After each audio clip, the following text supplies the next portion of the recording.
Okay. Hi, my name is Anne Marie Taronis, and I read The Cellar by Natasha Preston. It's considered a young adult thriller, and it has around 340 pages. "You are Lily," he repeated. Before I could blink, he threw his arms forward and grabbed me. I tried to shout, but he clasped his hand over my mouth, muffling my screams. My heart raced. I'm going to die. The summary is that a 16-year-old girl named Summer gets kidnapped while walking alone to a party. She gets thrown into a van and taken to her kidnapper's house and put down in his cellar. She spends at least 7 months in the cellar, and throughout those months, she starts bonding with the girls that she has around her. Summer and the other girls down in the cellar almost lose their life, some of them actually losing their lives. And soon after almost losing Summer's life, the cops find her and save her. There are 3 main points of view in this book: Summer, her boyfriend, and Colin. And then also the rest of the girls that are down in the cellar, I combine them into one category. Summer is our first point of view, and she is our main character. Through her point of view, we get to experience all the traumatic things that she saw and went through during her stay in the cellar. Colin is our last point of view, and we find out the reasoning behind why he thinks he is saving these girls. He makes the girls call him Clover because he believes flowers are all things pure, and he would occasionally go on searches for Summer to make sure they didn't ever make any progress that led back to him. And then our third POV is Lewis, Summer's boyfriend, and he won't rest until Summer's found, and he later starts to unravel the truth about Colin and later breaks into his house to see if he can find any evidence that Colin is guilty. And then lastly, the other girls in the cellar were usually homeless, most of them being killed due to the way that they disrespected Colin. And we find out that one of the girls, Rose, was an ex-girlfriend of Colin. Okay. The first part of the plot was Summer is abducted while walking to a party. Many people thought that she ran away, but she got taken by a man named Colin, but she knows him as Clover. He takes Summer to a cellar where he keeps the other girls, and he renames all of the girls that he takes, he renames all of them with flower names. So one girl was named Rose, one girl was named Poppy, one girl was named Violet, and Summer's name changed to Lily. Clover thinks that he's protecting the girls from everything bad from the world. The second part of the plot is that Lewis never believed that Summer ran away and quickly became involved in the searches.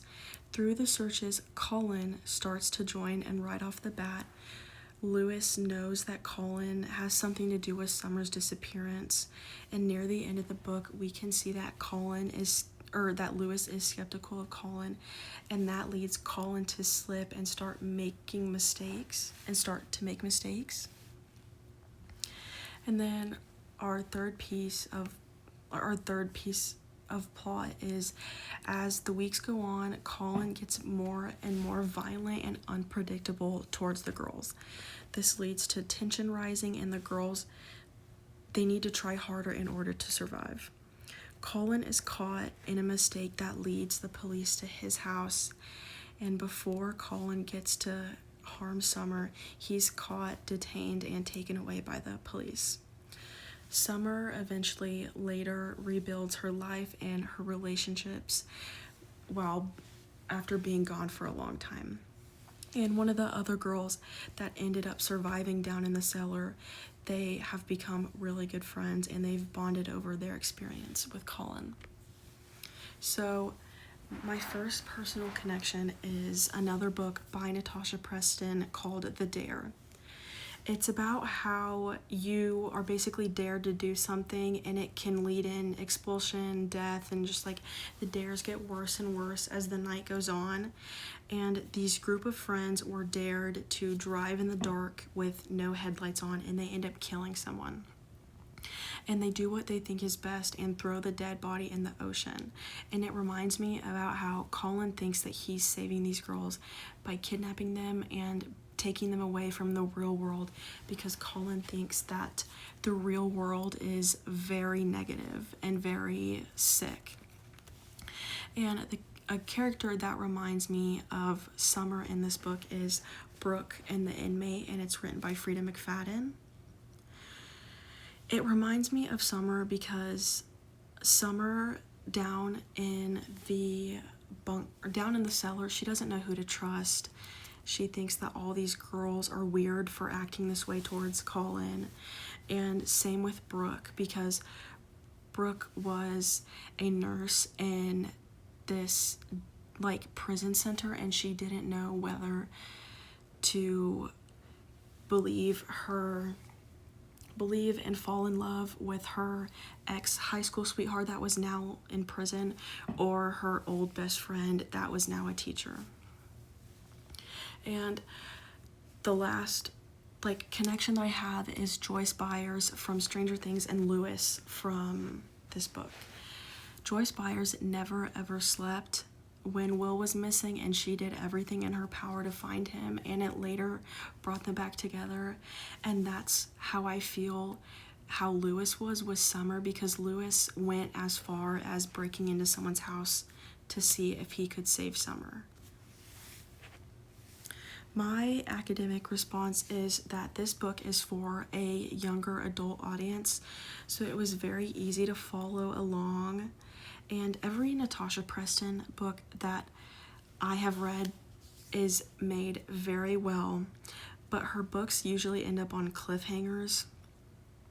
So some people don't like cliffhangers, obviously, so I don't hear a lot of talk about her. And if I hear people talking bad about her, it's the fact that all of her books are cliffhangers. But I like how her books are also set in the UK, so it brings like a bit of like geography into the reading world. And then my final thoughts is this book was pretty fast-paced and very easy to read. I read it in around 3 days, and it's not as graphic as other thrillers, and I think it's a good start if you want to get into thrillers. It's not too graphic, there's not much gore, and I would recommend this book to anyone that wants to start reading thrillers. So